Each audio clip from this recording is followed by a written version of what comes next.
Bạn đang nghe tiểu thuyết Quả Lệnh, tác giả Bạch Kỳ Dân. Hãy bấm đăng ký kênh để nhận được thông báo khi có chương mới nhất.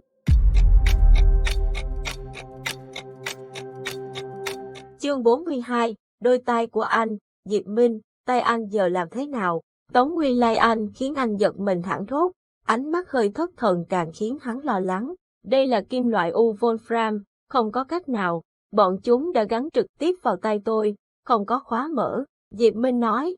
Tống Huy nghe xong liền tái mặt, một cơn phẫn nộ bùng lên trong mắt hắn. Tống Huy, sao cậu biết tôi còn sống mà đến cứu tôi? Diệp Minh dường như không quan tâm đến đôi tay bất lực của mình, hỏi Tống Huy. Lúc này Triệu Thanh mới ngạc nhiên nhìn anh không biết thật sao? Thực sự là cậu ta không biết anh còn sống nhưng vẫn cố sống cố chết lao vào tử địa. Cậu ta nói, dù là cái xác của anh cũng phải mang về, không biết bao nhiêu mạng đã chết dưới tay cậu ta, cũng chỉ để đổi lấy cái xác của anh thôi đấy. Triệu Thanh có vẻ phẫn nộ, nhớ lại sự nhẫn tâm càn quét của Tống Huy đêm qua. Dù là tư lệnh có bắt Diệp Minh, nhưng những người lính chỉ làm theo lệnh, vậy mà vẫn bị giết sạch. Diệp Minh nghe Triệu Thanh nói xong, trong lòng không khỏi nổi sóng. Mấy trăm năm trước anh cũng từng xông vào hoàng cung cướp xác Lãnh Vu Thần mang đi, chỉ để nhìn thấy hắn lâu hơn một chút, rồi hỏa thiêu hắn, lấy nắm tro tàn mang theo bên mình. Tống Huy giờ đây cũng cố chấp như thời thanh xuân của anh, người mình để trong lòng dù có chết cũng phải thuộc về mình. Nhưng sự mạo hiểm của hắn càng khiến anh phát điên. Trong phút chốc, hai trạng thái vừa tức giận, vừa đau lòng cứ thế đang chặt vào tim anh. Tống Huy bị Triệu Thanh bóc trần thì đỏ mặt quay đi, nói, anh nói vớ vẩn gì thế? Còn nữa, không phải tôi giết toàn bộ, chủ yếu bắn vào những bộ phận không nguy hiểm, trừ mấy tên buộc phải cắt cổ khiến chúng im lặng mà thôi. Hắn không muốn thừa nhận mình vì người ta mà làm nên những chuyện điên rồ ấy. Diệp Minh cũng không muốn truy đến cùng, liền chuyển đề tài. Hiện giờ Nhạc Ly ở đâu? Hải Tâm thế nào rồi? Hai người bọn họ đang ở cổ thành chờ chúng ta.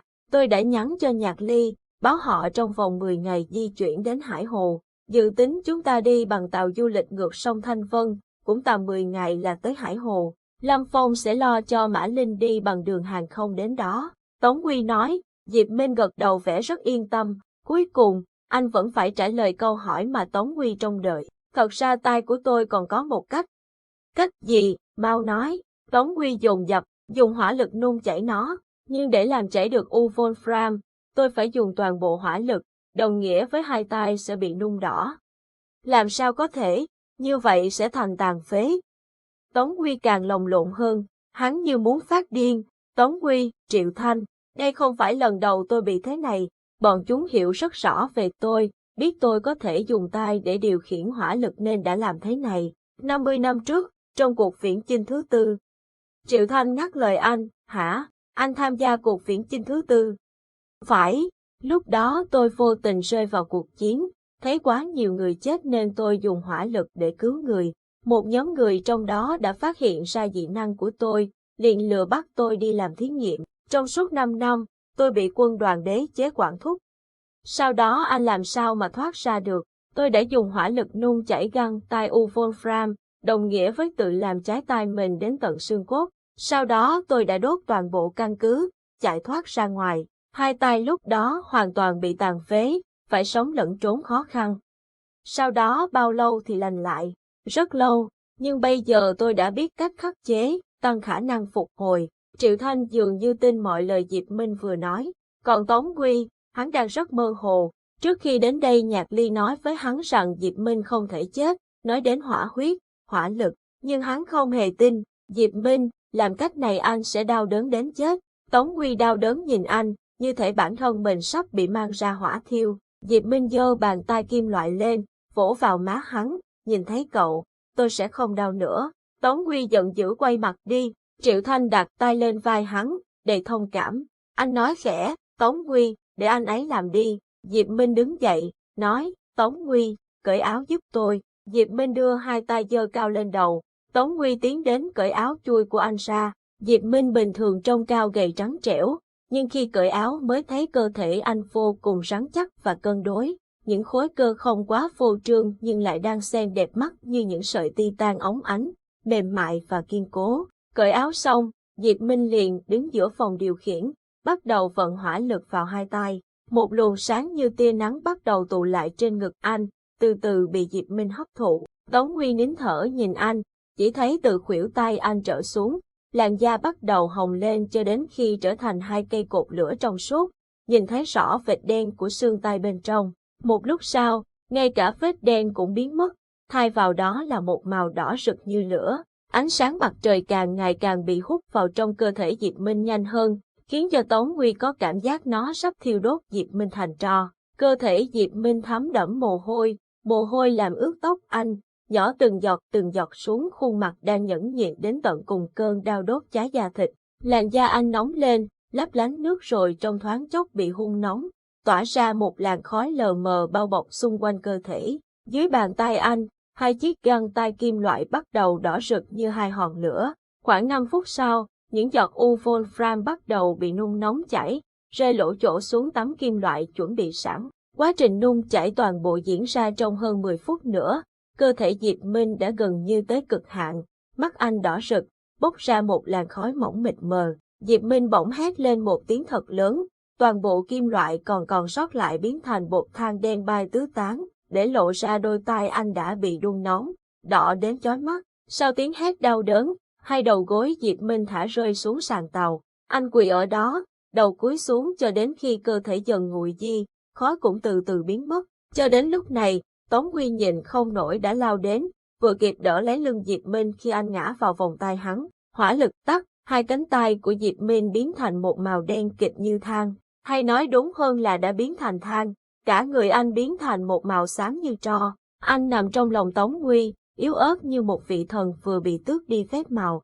Tống Huy bật khóc, nước mắt của hắn rơi xuống cánh tay anh, bốc lên một cột khói nhỏ xinh.